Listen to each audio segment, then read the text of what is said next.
الحمدللہ رب العالمین والصلاة والسلام علی سید الانبیاء والمرسلین اما بعد اعوذ باللہ من الشیطان الرجیم بسم اللہ الرحمن الرحیم لقد کان لکم فی رسول اللہ اسوۃ حسنہ۔ عزیز دوستو اور اسلامی بھائیوں، امسال لاک ڈاؤن ہونے کی وجہ سے رمضان المبارک کے مبارک ایام ہم مسجدوں میں نہیں گزار سکے، جس کا تمام مسلمانوں کو دکھ ہے، اس پر افسوس ہے۔ بہت ساری عبادتیں جو مسجد سے متعلق ہیں وہ ہم مسجد میں ادا نہیں کر سکے، اور بعض عبادتیں جو آخری عشرے سے متعلق ہیں ان عبادتوں کو بھی ہم مسجد میں انجام نہیں دے سکتے۔ مثلا ہم 5 وقت نمازیں مسجد میں ادا نہیں کر سکے، تراویح کی نماز مسجد میں ادا نہیں کر سکے۔ اسی طریقے سے ہم میں سے جو بعض لوگ افطار کے لیے مسجد جاتے تھے وہ بھی اس برکت اور سعادت سے محروم رہے۔ اسی طریقے سے آخری عشرے میں بہت سارے مسلمان بھائی اعتکاف کرنے کی نیت کرتے ہیں، مگر وہ مسجدوں میں امسال اعتکاف نہیں کر سکتے، اور اعتکاف کے لیے مسجد ہی شرط ہے، مسجد کے علاوہ کسی دوسری جگہ اعتکاف نہیں کر سکتے۔ کافی افسوس کا مقام ہے تمام مسلمانوں کے لیے، پوری دنیا کے مسلمانوں کے لیے۔ تاہم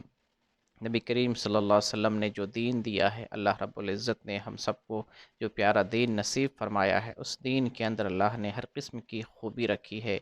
ہر قسم کی سعادت اور بھلائی رکھی ہے۔ اگر ہم رمضان کے بعض ایام یا رمضان کی بہت ساری عبادتیں مسجد میں انجام نہیں دے سکے، تو رمضان کے اندر بہت ساری ایسی عبادتیں بھی ہیں جو مسجدوں کے ساتھ خاص نہیں ہیں، مسجد کے علاوہ گھروں میں بھی انجام دی جا سکتی ہیں،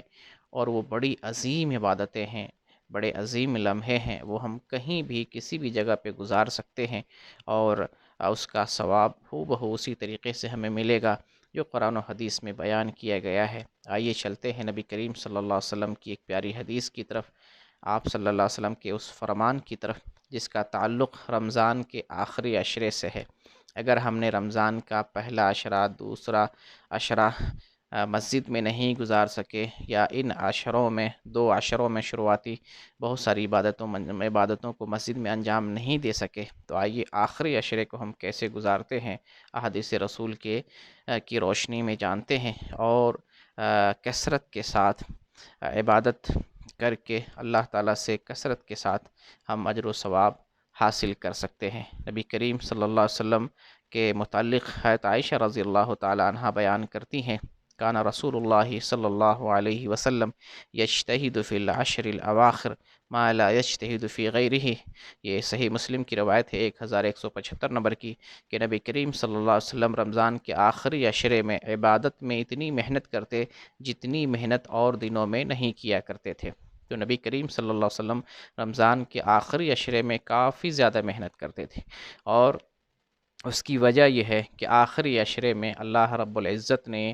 لیلۃ القدر رکھا ہے۔ اس رات کو پانے کے لیے، اس رات کی خیر اور اس کے برکت کو حاصل کرنے کے لیے نبی کریم صلی اللہ علیہ وسلم رمضان کے آخری عشرے میں مکمل طور پر اجتہاد کرتے تھے، اور اللہ رب العزت نے اس آخری عشرے میں ایک رات رکھا ہے جو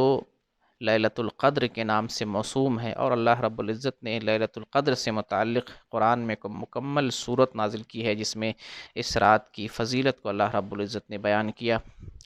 سورۃ القدر نام سے وہ صورت ہے۔ اللہ تعالیٰ اس صورت میں ارشاد فرماتا ہے، انا انزلناہ فی لیلۃ القدر، بے شک ہم نے قرآن کو لیلۃ القدر میں نازل کیا، یعنی جو ہدایت کی کتاب ہے اللہ تعالیٰ نے اس کو رمضان کی اس رات میں نازل کیا جو آخری عشرے سے متعلق ہے، اور جس کو لیلۃ القدر کہتے ہیں، فضیلت کی رات کہتے ہیں، شب قدر جو ہے کہتے ہیں۔ اللہ آگے ارشاد فرماتا ہے، وما ادراک ما لیلۃ القدر، اور تمہیں کیا معلوم کہ شب قدر کیا ہے، لیلۃ القدر کیا ہے۔ لیلۃ القدر خیر من الف شہر، لیلۃ القدر 1000 مہینوں سے، یعنی بہت زیادہ دنوں سے بہتر اور افضل ہے۔ تنزل الملائکۃ والروح فیہا باذن ربہم من کل امر، اس رات اللہ کے حکم سے فرشتوں کا نزول ہوتا ہے، اور جبریل امین نازل ہوتے ہیں ہر حکم اور فیصلہ لے کر۔ سلام ہی حتی مطلع الفجر، اور یہ طلوع فجر تک سلامتی والی رات ہوتی ہے۔ تو یہ لیلۃ القدر کی فضیلت اللہ تعالیٰ اس صورت کے اندر بیان کرتا ہے کہ اللہ تعالیٰ نے اس رات میں قرآن مقدس کو نازل کیا، اور پھر یہ وہ مقدس رات ہے جس میں فرشتوں کا نزول ہوتا ہے، اور جس میں جبریل امین بطور خاص نازل ہوتے ہیں، اور یہ سلامتی والی رات ہوتی ہے۔ اس رات کوئی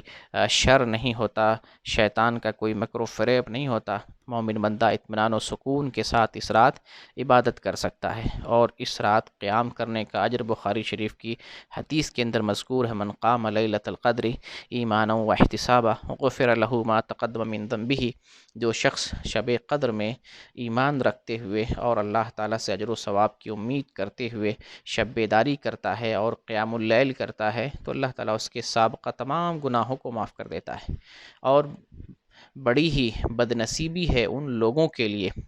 جو شب قدر میں عبادت نہیں کرتے، شب قدر سے غفلت برتتے ہیں، اس رات بیدار نہیں ہوتے اور اس رات اللہ کی بندگی نہیں کرتے۔ ایسے لوگ بڑے محروم ہیں۔ نبی کریم صلی اللہ علیہ وسلم کا فرمان ہے کہ جو شخص جو ہے شب قدر کی رات سے محروم رہا، وہ ہر قسم کی بھلائی سے، ہر قسم کی خیر و خوبی سے وہ محروم رہا۔ ابن ماجہ کے اندر یہ حدیث موجود ہے۔ تو اگر رمضان کے مبارک لمحات مسجد میں نہیں گزار سکے تو الحمدللہ اللہ رب العزت نے ہمیں رمضان کا جو آخری عشرہ دیا ہے اس کو نبی کریم صلی اللہ علیہ وسلم کے اسوہ کے مطابق گزارے۔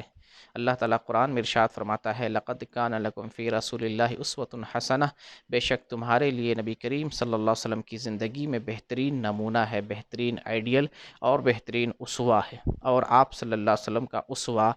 آخری عشرے کے تعلق سے یہ ہے کہ آپ صلی اللہ علیہ وسلم آخری عشرے میں مکمل طور پر شب بیداری کرتے، جاگتے اور اپنے گھر والوں کو بھی جگاتے تھے، اور اس رات کافی زیادہ محنت کرتے تھے۔ چنانچہ صحیح بخاری کی 2024 نمبر کی روایت دیکھتے ہیں، اس میں عائشہ رضی اللہ تعالیٰ عنہ بیان کرتی ہیں، ان عائشہ رضی اللہ عنہا قالت کان النبی صلی اللہ علیہ وسلم اذا دخل العشر شد میزرہ وحیا لیلہ وایقظ اہلہ۔ حضرت عائشہ رضی اللہ تعالیٰ عنہ بیان کرتی ہیں کہ آپ صلی اللہ علیہ وسلم جب آخری 10 دنوں میں داخل ہوتے تو عبادت کے لیے کمر کس لیتے تھے، یعنی جب آخری عشرہ آتا تو آپ صلی اللہ علیہ وسلم آخری عشرے میں عبادت کے لیے کمر کس لیتے، خود بھی شب بیداری کرتے اور گھر والوں کو بھی جگاتے۔ یہی ایک عظیم رات ہے جس رات محمد صلی اللہ علیہ وسلم آپ خود بھی مکمل طور پر شب بیداری کرتے اور اپنے پورے اہل خانہ کو، پورے گھرانے والوں کو بیدار کرتے اور انہیں جگاتے تھے۔ تو یہ نبی کریم صلی اللہ علیہ وسلم کی سنت ہے۔ یہ بھی بات اپنی جگہ درست ہے کہ شب قدر جو ہے آخری عشرے کی طاق راتوں میں سے کسی ایک رات میں ہوتی ہے۔ 21، 23، 25، 27، 29 ان طاق راتوں میں سے کوئی ایک رات شب قدر کی ہے۔ ہم متعین نہیں کر سکتے ہیں کہ 27 کی رات شب قدر ہے یا 29 کی رات شب قدر ہے یا 25 کی رات شب قدر ہے۔ ہر سال یہ رات منتقل ہوتی رہتی ہے، اور وہ کون سی رات شب قدر امسال ہے کسی کو بھی نہیں معلوم۔ اللہ تعالیٰ نے اس رات کو مخفی رکھا ہے تاکہ لوگ زیادہ سے زیادہ محنت کریں اور اس رات کو پانے کی کوشش کریں، اور جو محنت کرے گا اس رات کو پانے کے لیے مکمل کوشش کرے گا اور خاص طور سے اسوہ رسول کو اپنائے گا تو انشاءاللہ اللہ کی توفیق سے اس رات کو پالے گا۔ اسوہ رسول یہ ہے کہ ہم شب قدر کو پانے کے لیے خاص راتوں کا انتخاب نہ کریں۔ بہت سے لوگ صرف 27 کو جاگتے ہیں، بہت سے لوگ 29 کو جو ہے شب قدر مان کر اس رات شب بیداری کرتے ہیں۔ آپ ایسا نہ کریں، آپ محمد صلی اللہ علیہ وسلم کے اسوہ کو اپنائیں، اور آپ کا اسوہ یہ ہے کہ جب آخری عشرہ آتا تو آپ شب بیداری کرتے، خود جاگتے، گھر والوں کو جگاتے اور عبادت کے لیے کمر کس لیتے تھے۔ تو آپ اسوہ نبی کو اپنائیں، انشاءاللہ رمضان کی جو خیر اور بھلائی مسجد سے متعلق تھی یا لاک ڈاؤن کی وجہ سے جو ہے ہم بہت ساری خیر سے، بہت سارے جو ہے عبادتوں سے اور بہت سارے نیک اعمال سے محروم ہو گئے یا محروم کر دیے گئے، تو ہمیں افسوس کرنے کی ضرورت نہیں۔ ہمارے لیے رمضان کا آخری عشرہ جس کے اندر اللہ تعالیٰ نے ہر قسم کی بھلائی کو رکھ دیا، عبادتوں کا نچوڑ ہے اور خیر و خوبی کا مجموعہ ہے، اللہ تعالیٰ نے بہت ساری خوبیوں کا آخری عشرے میں رکھا ہے، اور یہ آخری عشرہ کوئی ضروری نہیں کہ آپ مسجد ہی میں گزاریں، آپ کہیں بھی گزار سکتے ہیں، جس جگہ ہیں، گھر میں ہیں یا کسی جگہ پر ہیں، قید ہیں یا محصور ہیں، آپ کہیں بھی اس آخری عشرے کو گزار کر اس کے اندر جو خیر، خوبی ہے، بھلائی ہے، سعادت، اسے حاصل کر سکتے ہیں۔ اسی آخری عشرے میں شب قدر ہے، اور 1000 راتوں سے وہ رات بہتر ہے۔ اس کی عبادتیں اور اس کے جو ہے اعمال اللہ کو بہت زیادہ پسند ہے، اور اللہ تعالیٰ ان اعمال کے بدلے بندے کو معاف فرماتا ہے، پچھلے تمام گناہوں کو معاف فرما دیتا ہے۔ تو آئیے، اگر ہم ان راتوں میں شب بیداری کرتے ہیں تو ہمیں کرنا کیا چاہیے؟ ہمیں ان راتوں میں شب قدر کے متعلق تو آپ کو میں بتایا کہ شب قدر جو ہے اس کو پانے ہی کے لیے ہم اس آخری عشرے میں کوشش کریں گے، اور شب قدر ہمیں محسوس ہو، معلوم ہو، جیسے کہ بعض علامتیں ذکر کی گئی ہیں کہ وہ رات جو ہے امن و سکون والی رات ہوتی ہے، اور اسی طریقے سے وہ اس دن جو ہے بارش کا بھی امکان ہو سکتا ہے، اور اسی طریقے سے اس کی صبح جو ہے سورج کی شعاع مدھم ہوتی ہے۔ یہ چند علامتیں ذکر کی گئی ہیں، اور بعض غلط فہمیاں بھی لوگوں میں مشہور ہیں کہ شب قدر میں کتے بھونکتے ہیں، گدھے کم بولتے ہیں، سمندر کا پانی کھارا ہوتا ہے، یا درخت جو ہے زمین کو سجدہ کرتا ہے اور پھر اپنی حیات پر لوٹ آتا ہے۔ یہ سب جھوٹی باتیں ہیں، لوگوں میں مشہور کر دی گئی ہیں، ان باتوں کا قرآن و حدیث سے کوئی تعلق نہیں۔ بہرکیف شب قدر کو پائیں تو اس رات خصوصی دعا ہے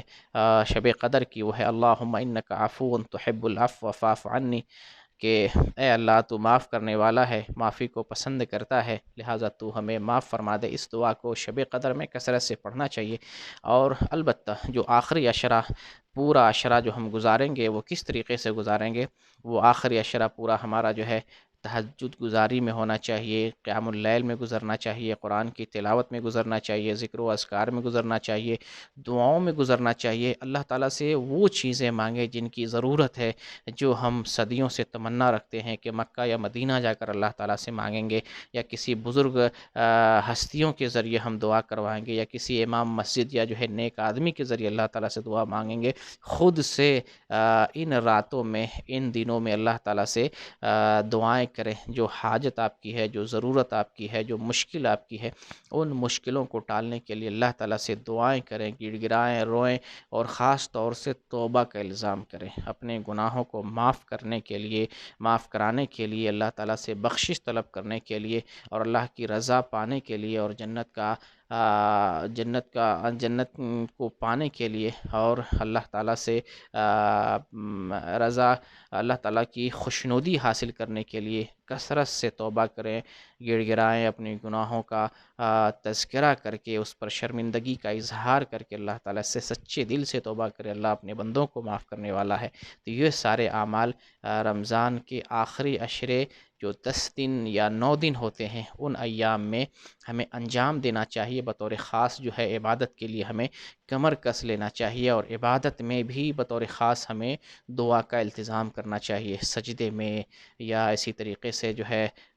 تشہد میں، اور اسی طریقے سے جو ہے نماز کی ادائیگی کے بعد کثرت کے ساتھ دعا اور استغفار کا ہمیں التزام کرنا چاہیے۔ تو بہرکیف ہمیں افسوس کرنے کی ضرورت نہیں ہے۔ اللہ تعالیٰ دن و رات کو لانے والا ہے، زمانے کے اندر تبدیلی پیدا کرتا ہے۔ اللہ جو چاہتا ہے دنیا میں وہی ہوتا ہے، اس لیے ہمیں رمضان میں افسوس کرنے کی ضرورت نہیں ہے۔ اگر مساجد بند ہیں تو الحمدللہ اللہ کی ساری زمین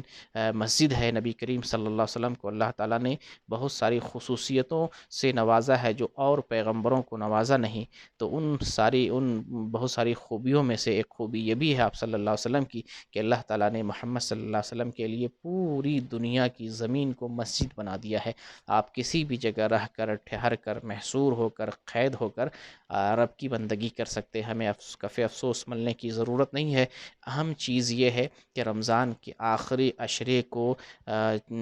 شوق سے، جذبے سے، اور اسی طریقے سے پوری